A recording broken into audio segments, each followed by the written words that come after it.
Hi all, welcome to Poornima Banvi logs. ಇದು ನಂದು delivery ಆದಮೇಲೆ ಆಗಿರುವಂತಹ ಲಾಗ್ಸು. ಸೊ ಯಾವ ಮಗು ಅಂದ್ಬಿಟ್ಟು ಮುಂದೆ ಗೊತ್ತಾಗುತ್ತೆ. So after delivery cake cutting and complimentary gift ಎಲ್ಲ ಕೊಟ್ಟಿದ್ದಾಯಿತು.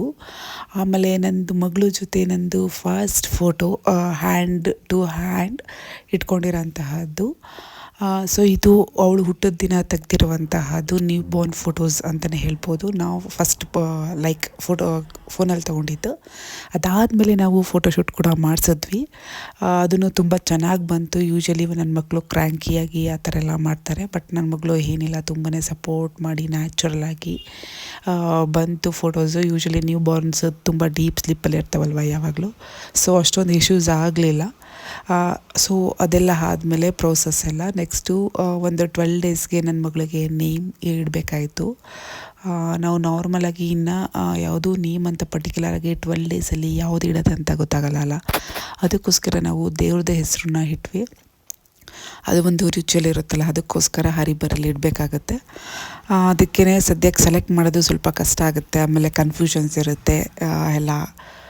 ಅದನ್ನೆಲ್ಲ ನೋಡಿಕೊಂಡು ನಾವು ಸೊ ಸದ್ಯಕ್ಕೆ ದೇವ್ರ ಹೆಸರು ಇಡೋಣ, ಆಮೇಲೆ ನೋಡಿಕೊಂಡು ಇಡೋಣ ಅಂದ್ಬಿಟ್ಟು ದೇವ್ರ ಹೆಸರಿಟ್ಟು ಪೂಜೆ ಎಲ್ಲ ಆಯಿತು. ನಮ್ಮ ಕಡೆ ಯೂಶ್ವಲಿ ದೇವ್ರ ಹೆಸರು ಇಡೋದು ಏನಾದ್ರು ರಾತ್ರಿ ಮನೆ ದೇವರಿಗೆ ಪೂಜೆ ಮಾಡಿ ಈ ಥರ ಎಲ್ಲ ಫುಲ್ಲು ವೆಜ್ ಅಥವಾ ನಾನ್ ವೆಜ್ ಡಿಪೆಂಡ್ಸ್ ಆನ್ ಯಾವ ಥರ ತಿಂತಾರೆ ಅದನ್ನೆಲ್ಲ ನೋಡಿಕೊಂಡು ಇಡ್ತೀವಿ. ಆ್ಯಕ್ಚುಲಿ ವೆಜ್ಜೇ ಮಾಡಿದ್ದಾಯಿತು. ಸೊ ರಿಲೇಟಿವ್ಸು ಸ್ವಲ್ಪ ಹ್ಯಾಡಪ್ ಆಗಿದ್ರು. ಸೊ ಮಗು ನೋಡೋದಕ್ಕೆ ಎಲ್ಲ ಬಂದಿದ್ದರು. ಇವನ್ ಈ ಫಂಕ್ಷನ್ಸು ಇತ್ತಲ್ಲ, ಸೊ ಸಿಂಪಲ್ ಫಂಕ್ಷನ್ ಅಂತಲೇ ಹೇಳ್ಬೋದು. 12 ಡೇಸ್ಗಲ್ವ, ಅದಕ್ಕೋಸ್ಕರ ಎಷ್ಟಾಗುತ್ತೋ ಅಷ್ಟು ಮ್ಯಾನೇಜಬಲ್ ಥರ ಮಾಡ್ಕೊಂಡ್ವಿ. ಸೊ ಇವತ್ತು ನಾವು ಮಾಡಿದ್ದು ವೆಜ್ಜೇ ಇತ್ತು. ಸ್ವಲ್ಪ ಸ್ಯಾಟರ್ಡೇ ಆ್ಯಕ್ಚುಲಿ ಮನೆ ದೇವ್ರ ವಾರ, ಸ್ವಲ್ಪ ಜನ ತಿಂತಾರೆ, ಸ್ವಲ್ಪ ಜನ ತಿನ್ನಲ್ಲ ಅಂತ ಹೇಳಿಬಿಟ್ಟು ನಾವು ವೆಜ್ನೇ ಮಾಡಿದ್ವಿ. ಸ್ವಲ್ಪ ಏನಕ್ಕೆ ಕಾಂಪ್ಲಿಕೇಶನ್ ಮಾಡ್ಕೊಳ್ಳೋದು ನಾನು ಆ ಥರ. ಸೊ ಇದೆಲ್ಲ ಪೂಜೆ ಎಲ್ಲ ಆಗಿ ಎಲ್ರಿಗೂ ಲೈಕ್ ಮಂಗಳಾರತಿ ತೀರ್ಥ ಎಲ್ಲ ಕೊಟ್ಟು ಮತ್ತು ಪಾಪಗೂ ಕೂಡ ಮನೆ ದೇವತೆ ಹೆಸರು ಇಟ್ವಿ ನಾವೇ. ಸೊ ಇವಾಗ ಶಾರ್ಟ್ ಆ್ಯಂಡ್ ಸ್ವೀಟಾಗಿ ಮನೆ ದೇವರ ಹೆಸರು ಅಥವಾ ನಮಗೆ ಏನು ಪೆಟ್ ನೇಮ್ ಬೇಕೋ ಅದನ್ನು ಕರ್ಕೊಂಡು ಇರ್ತಾಯಿದ್ದೀವಿ. ಇವಾಗ ಮಗುಗೆ 12 ಡೇಸ್ ಆಗಿದೆ ಅಲ್ಲ. ಸೊ ಇದಾದಮೇಲೆ ನಾವು ಫುಲ್ಲೆಲ್ಲ ಊಟ ಮಾಡಿ ಎಲ್ಲ ಆಯಿತು. ಸೊ ಇದು ಆ್ಯಕ್ಚುಲಿ ಹಸ್ಬೆಂಡ್ ಮನೇಲಿ ಆಗಿರುವಂತಹದ್ದು.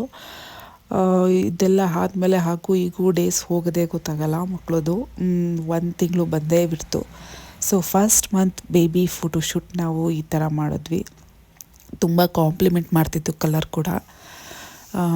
Purple background and white flowers ಆ ಥರ ಹಾಕ್ಬಿಟ್ಟು ತುಂಬಾ ಚೆನ್ನಾಗಿ ಬಂದಿದೆ. ಆ್ಯಕ್ಚುಲಿ ಫುಲ್ ನ್ಯಾಚುರಲ್ಲಾಗಿ ಏನೇನು ಇರುತ್ತೆ ಎಕ್ವಿಪ್ಮೆಂಟ್ಸ್ ಅದನ್ನ ಯೂಸ್ ಮಾಡಿಕೊಂಡು. ಹಾಗೆಯೇ ನೆಕ್ಸ್ಟ್ ಅವಳದು ಫಸ್ಟ್ ಫೆಸ್ಟಿವಲ್ಲು ಸಂಕ್ರಾಂತಿ ಕೂಡ ಬಂದು ಪಾಪ ಅವಳಿಗೆ ಏನು ಗೊತ್ತಾಗ್ತಿಲ್ಲ. ಯೂಶ್ವಲಿ ಇನ್ನು ಆಲ್ಮೋಸ್ಟ್ 1 ಮಂತ್ ಟರ್ನ್ ಆಗಿ ಸ್ವಲ್ಪ ದಿನಗಳಾಗಿವೆ ಅಷ್ಟೇ ಸಂಕ್ರಾಂತಿ ಹಬ್ಬಕ್ಕೆ. ಓಕೆ, ಫುಲ್ ಫೈನಲಿ ಅವಳಿಗೂ ಬಿರಿದು ಆಯಿತು. ಸಂಕ್ರಾಂತಿ ಹಬ್ಬ ಮೊದಲನೇ ಹಬ್ಬ. ಮನೇಲೆಲ್ಲ ಎಳ್ಳೆಲ್ಲ ಮಾಡಿ ಎಳ್ಬೀರೆಲ್ಲ ಮಾಡಿ ಆರತಿ ಮಾಡಿ ಎಲ್ಲ ಆಯಿತು. ಹಾಗೆಯೇ ನಂದು ಫಸ್ಟ್ ಮಗಳು ನನ್ನ ಭಾನ್ವಿ ಕೂಡ ಅವಳನಿಗೂ ಅವ್ರ ಅಜ್ಜಿ ಮಾಡಿದ್ದಾರೆ. ಅವಳೊಂದು ಕಡೆ ಇವಳೊಂದು ಕಡೆ ಈ ಸಲ ಆಗಿದೆ ಸಂಕ್ರಾಂತಿ. ನೆಕ್ಸ್ಟ್ ಟೈಮ್ ನೋಡಬೇಕು, ಇಬ್ಬರು ಒಟ್ಟಿಗೆ ಇರ್ತಾರೆ ಅಂತ ಅನಿಸುತ್ತೆ. ಸ್ವಲ್ಪ ಅವಳು ಇವಳನ್ನ ಮಿಸ್ ಮಾಡ್ಕೊತಿದ್ದಾಳೆ, ನಾವು ಅವಳನ್ನ ಮಿಸ್ ಮಾಡ್ಕೊತಿದ್ವಿ. ಹಾಲಿಡೇಸು ವೀಕ್ ಡೇಸ್ ಇದ್ದಿದ್ದರಿಂದ ಹಾಲಿಡೇಸ್ ಒಂದಿನಕ್ಕೆ ಬರಬೇಕಲ್ಲ ಅಂದ್ಬಿಟ್ಟು ಬಂದಿಲ್ಲ. ಅದು ಸ್ವಲ್ಪ ಬೇಜಾರಾಗುತ್ತೆ ಫೆಸ್ಟಿವಲ್ ಟೈಮಲ್ಲಿ ಮಕ್ಕಳು ಮನೇಲಿಲ್ಲ ಅಂದರೆ. ಇಷ್ಟು ಇವತ್ತಿನ ಲಾಗ್.